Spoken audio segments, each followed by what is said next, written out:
వాచికం సర్వవాంగ్మయం ఆహార్యం చంద్ర తారాది తం వందే సాత్వికం శివం.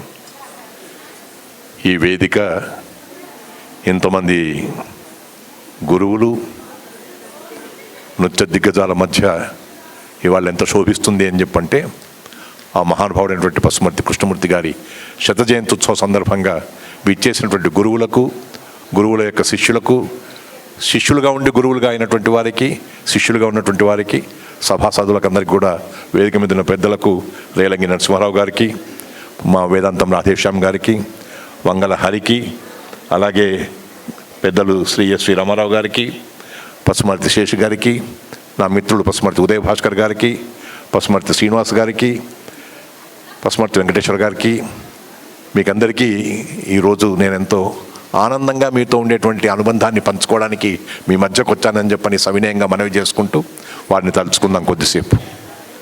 నిజానికి నేను 1991 సంవత్సరం ప్రాంతంలో సాంస్కృతిక శాఖ సంచాలకుడిగా ఉన్నప్పుడు నాకు పరిచయం పసుమర్తి ఉదయ భాస్కర్ గారు. దాదాపు అప్పటి నుంచి నాకు వేదాంతం రాధేశ్యామ్ గారు కానీ, పసుమర్తి కుటుంబ సభ్యులు కానీ, పసుమర్తి శేషుబాబు గారు కానీ ప్రభుత్వంలో భాగస్వామిగా ఉన్న ఇవాళకి గత 30-35 ఏళ్ళుగా నాకుండేటువంటి సాంస్థిక అనుబంధంతో వీరందరికీ కూడా నేను గురువులకందరికీ కూడా తల వంచి నమస్కరిస్తూ ఉన్నాను. శిష్యులకందరికీ కూడా తల ఎత్తి వారికి అభినందన తెలుపుతూ ఉన్నాను. వాళ్ళందరూ కూడా గొప్పవాళ్ళు అయ్యి గురువుల యొక్క పేరు నిలబెట్టాలనేటువంటి దానికోసమే ఈనాటి ఈ సమావేశం. పసుమర్తి ఉదయ భాస్కర్కు నాకు ఉండేటువంటి పరిచయం ఎలాగా అని చెప్పంటే, కూచిపూడికి కావలసినటువంటి క్షేత్రానికి కావాల్సినటువంటి మహాత్మ్యాన్ని దృష్టిలో పెట్టుకొని ఆ వైభవాన్ని తీసుకురావడానికి ఆ కూచిపూడి గ్రామంలోకి వెళ్ళాలి అని చెప్పన్నట్టయితే ఒక ఆర్చ్ లాంటిది ద్వారం, ముఖద్వారం ఉంటే బాగుంటుందనేటువంటి అభిప్రాయం కలిగి ఇండియన్ ఆయిల్ కార్పొరేషన్లో వారు ఎగ్జిక్యూటివ్ డైరెక్టర్గా పనిచేస్తున్న రోజుల్లో వారిని నేను ఒక కోరిక కలిగాను. పసుమర్తి వారి కుటుంబానికి సంబంధించిన వాడివి, నువ్వు ఇంత గొప్పనైనటువంటి స్థాయిలో ఉండి మన ఊరికి, మన వారికి, మన కూచిపూడి వారికి, గురువులకు అందరికీ సేవ చేసి ముఖద్వారం ద్వారా వచ్చేటువంటి రీతిలో అక్కడ మనం ఒక ఆర్చ్ కట్టిస్తే బాగుంటుంది భాస్కర్, అది చేద్దాం మనం తప్పకుండా అంటే, ఇవాళ కూచిపూడిలో ముఖద్వారం దగ్గర ఉండేటువంటి ఆర్చ్కి మూల కారణం మా పసుమర్తి ఉదయ భాస్కర్ గారు. నేను ఎందుకు ముఖద్వారం అనేటువంటిది ఎందుకంటున్నానంటే, ముఖద్వారానికి ఉండేటువంటి గొప్ప విషయం అదే. ప్రధానాంగం మన దేహానికి అంత ముఖమేలాగో ఊరికి ముఖద్వారం అంత గొప్పది అనేటువంటి రీతిలో ఉదయ భాస్కర్ ఆనాడు సహకరించినందువల్ల కూచిపూడి కళాక్షేత్రానికి, కూచిపూడి క్షేత్రానికి, కూచిపూడి గ్రామానికి అంతటికి కూడా మరింత ప్రశస్తి పెరిగిందని చెప్పి నేను భావిస్తూ, నాకు ఆనాడు సహకరించినటువంటి ఉదయ భాస్కర్ ఇన్నాళ్ళ తర్వాత మళ్ళీ పసుమర్తి కృష్ణమూర్తి గారు నాన్నగారి యొక్క జయంతి, ఇవాళ శత జయంతి ఉంది అని చెప్పంటే నేను రాకుండా ఎలా ఉంటానని చెప్పి నేను కొంచెం నా యొక్క ఆరోగ్య స్థితి సహకరించకుండా నేను తప్పకుండా వస్తాను భాస్కర్ అని చెప్పని వారికి మాట ఇచ్చి ఇక్కడికి రావడం జరిగింది. కూచిపూడి యొక్క గొప్పతనం ఎటువంటిది అని చెప్పంటే, నేను పనిచేస్తున్నటువంటి రోజుల్లో కులీ కుతుబ్ షా సంస్థలో పనిచేశాను నేను. అది ఒక గర్వంగా నేను భావిస్తున్నాను. చాలామంది అనుకుంటారు ఏంటంటే, ఎవరికైనా ఒక అధికారికి అక్కడ పనిచేసినడం అనేటువంటిది ఒక రకంగా పక్కకు పెట్టినట్టు అని చెప్పి అనుకుంటారు. కానీ అక్కడ పనిచేసినటువంటి రోజుల్లో ఎన్టీ రామారావుకు నాకు మధ్యలో సాంగత్యం ఎంత పెరిగింది అని చెప్పంటే, ఆయన నన్ను కులీ కుతుబ్ షా అని పిలిచేంత. ఎందుకు ఈ మాట చెప్తున్నాను అని చెప్పంటే, ఆ కులీ కుతుబ్ షా వంశస్థులైనటువంటి తానీషా అనేవాడే ఒకవేళ అనుకోకపోయినట్టయితే, తలుచుకోకపోయినట్టయితే, తానీష్ అనేటువంటి వాడు తాను విజయయాత్ర చేసి తిరిగి వస్తున్నటువంటి సమయంలో కూచిపూడిలో ఉండేటువంటి నర్తకీమణులను, లేకపోతే నర్తకాఖ శిఖరామణులను, ఎవరైతే శిఖామణులు ఉన్నారో వాళ్ళను చూడకపోయినట్టయితే కూచిపూడికి వాళ్ళు ఉండేటువంటి ప్రశస్తి 7 దశాబ్దాలుగా ఉండేటువంటి ప్రశస్తి ఉండేది కాదు. కూచిపూడిలో ఉండేటువంటి మహానుభావులు గత 7-8 దశాబ్దాలుగా వాళ్ళు ఇంత ప్రఖ్యాతి తీసుకొచ్చినటువంటి కూచిపూడికి ఒక పసుమర్తి వారైతేనేమి, ఒక వెంపటి వారైతేనేమి, ఒక వేదాంతం వారైతేనేమి, ఒక ఏలేశ్వరపు వారైతేనేమి, ఒక చింతా వారైతేనేమి, ఒక మహంకాళి వారైతేనేమి, ఒక భాగవతుల వారైతేనేమి, ఇలా వీళ్ళందరూ కూడా, ఆ కుటుంబాల వాళ్ళందరూ కూడా మా కూచిపూడి నృత్యాన్ని గురించే మేమంతా ఇక్కడ మా జీవితాన్ని గడుపుతున్నామనేటువంటి రీతిలో ఉన్నప్పుడు తానీషా కొద్దిసేపు వారిని చూసి ఈ కూచిపూడి అగ్రహారాన్ని మీకే ఇచ్చేస్తున్నానని చెప్పని ఇచ్చినందువల్ల కదా ఇవాళ కూచిపూడి కళాక్షేత్రంగా అది పరిడ వెళ్ళిందని చెప్పని ఆ తానీషా గారికి కూడా నేను నమస్కరించుకుంటున్నాను. అయితే అయిండొచ్చుగాక. తానీషా ముస్లిం రాజు ఎవరని కాదు, ఎంత దయామయుడు, ఎంత గుణవంతుడు, ఎంత గుణ సంపన్నుడు అనేది ముఖ్యం.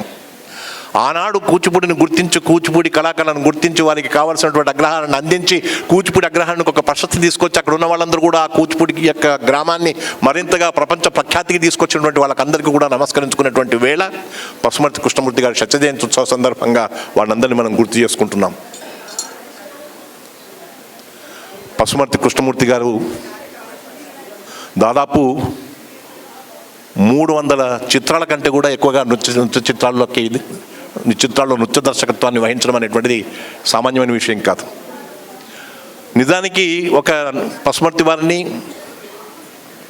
వేదాంతం వారిని, వెంపటి వారిని ముగ్గురిని కలిపి నాట్యత్రయంగా, నృత్యత్రయంగా భావించేటువంటి వారు చిత్రసీమ వారు. ఎంత గౌరవించేవారు. ఆనాటి గుణసుందరి కథ అయితేనేమి,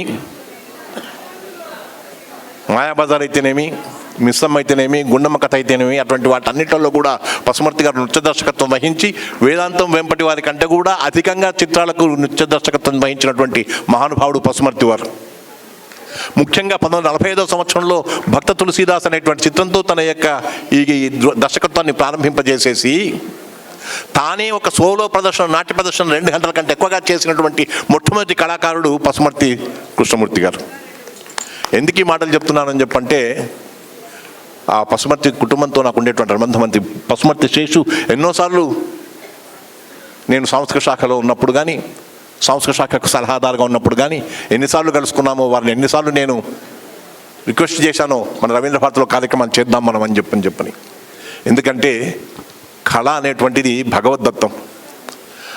కలంకితంగా ఉంటే ఉండొచ్చునేమో కానీ కళాకారులు మాత్రం భగవద్దత్తం అనేటువంటి విషయంలో మాత్రం ఎవరికి ఏ రకమైనటువంటి భావం ఇంకోటి ఉండాల్సిన అక్కర్లేదు. ఎంత కృషి చేస్తే వాళ్ళు కళాకారులు అవుతారు. ఈ వేదిక మీద వేదాంతం రాధేశ్యామ్ గారు కానీ, పెద్దలు ఎవరైతే ఉన్నారో వాళ్ళందరూ కూడా అహర్నిశలు కృషి చేసి ఉదయం నుంచి సాయంత్రం వరకు కూడా శిష్యులను కూడా పెంచుకొని, వారిని తమతో సమానంగా చూసుకొని, వారిలో తమను చూసుకొని ఉన్నటువంటి వారుగా వారు భావించి గురువులు శిష్యులుగా, శిష్యులు గురువులుగా పరిణమించి ఉండేటువంటి స్థితిని జీవితాంతం కూడా గడిపినటువంటి వాళ్ళు. కాబట్టి ఇవాళ మనం ఇంతవరకు గుర్తు చేసుకుంటున్నాం ఆ గురువుల్ని. ఆ కుటుంబాల పేర్లు అలాగే గుర్తున్నాయి. ఇంకా విషయం చెప్పాలని చెప్పంటే, ఇవాళ ఒక మంచి పని చేశారు మా ఉదయ్ భాస్కర్. ఈ కార్యక్రమం పెట్టుకున్నట్టయితే 100,000 మందికి తెలుస్తుండొచ్చు, 1000 మందికి తెలుస్తుండొచ్చు, రేపు పేపర్లో చూసినట్టయితే ఇంకొంతమంది తెలుస్తుండొచ్చు. కానీ పసుమర్తి కృష్ణమూర్తి గారి యొక్క శతజయంతి విషయాన్ని ఈనాడులో వారు రాసి ఒక వ్యాసాన్ని లక్షలాది మందికి ఈ విషయాన్ని తెలిపినందుకు నేను ఉదయ్ భాస్కర్ని నా కృతజ్ఞతలు తెలుపుకుంటున్నాను. చేయాల్సిన బాధ్యత అది. మీరు మీ బాధ్యత నిర్వర్తించి, ఆఫీసులో ఉండేటువంటి బాధ్యత కాకుండా కుటుంబ బాధ్యత కూడా మీరు తీర్చినందుకు మీకు నమస్కారం, అభినందనలు. ఒక మాట ఒక్కొక్కసారి ఆశ్చర్యం అనిపిస్తుంది మనకు. మనం తానీషా గురించి ఇంతకుముందు ముచ్చటించుకున్నాం. ఈ తానీషా మనకు తెలుగు వారికి 2 రకాలుగా గుర్తుంటాడు. ఒకటి భద్రాద్రి విషయంలో, రెండవది కూచిపూడి విషయంలో. భద్రాద్రి విషయంలో రామదాసు గారు అంత గొప్పగా పనిచేసినా, అంత రామాలయం కట్టించినా, ఆయన అంత కష్టపడ్డా గోల్కొండ కోటలో చెరసాలలో ఉన్న రామచంద్రుడు తానీషాకే కనబడ్డాడు కానీ రామచంద్రునికి కాదు. ఇది మనం గమనించాల్సిన విషయం. కాబట్టి చాలామంది అనుకుంటారు, నేను ఇంత కళాకారుడినైనా, ఇంత గొప్పవాడినైనా నాకు రాలేదే గుర్తింపు, నాకు రాష్ట్రంలో స్థాయి రాలేదే, దేశ స్థాయిలో రాలేదే, నాకు భారతరత్న రాలేదే, నాకు పద్మశ్రీ రాలేదని ఏ గౌరవాలు కానీ గుర్తింపులు కానీ ఉన్నా లేకున్నా ఒకటి మాత్రం నిజం, కళాకారుడు కళాకారుడే, భగవత్ స్వరూపుడే అని చెప్పినటువంటి విషయాన్ని మనం అందరం గుర్తుంచుకోవడానికి ఇవాళ పసుమర్తి గారిని స్మరించుకుంటున్నాం. వారి శత జయంతిని ఇంతమంది గురువుల మధ్య జరుపుకుంటున్నాం, ఇంతమంది శిష్యులు, ఇంత మంచి కార్యక్రమం జరుగుతున్నాం అంటే ఇది కళాకారుడికి ఉండేటువంటి గౌరవం. ముఖ్యంగా భారతీయ తత్వంలో ఉండేటువంటి సంస్కారం అది, మన సంస్కృతి అది, మన సంప్రదాయం అది. ఆ సంప్రదాయాన్ని నిలబెట్టుకోవడానికే ఇవాళ నేను కానీ, మా రేలంగి నరసింహారావు గారు కానీ, ఎస్టీ రామారావు గారు కానీ, మా వంగల హర్ష కానీ మేమంతా కూడా వచ్చాము మీతో పాటు కొద్దిసేపు గడపడానికి, మీతో పాటు కొద్దిసేపు ఉండడానికి, మీతో పాటు కొద్దిసేపు ముచ్చటించడానికి, ఈ కార్యక్రమాన్ని చూసి ఆనందించడానికి, ఆస్వాదించడానికి, ఆమోదించడానికి, అనుభవించడానికి, అనుభూతి చెందడానికి మీకు అందరికీ నమస్కారం.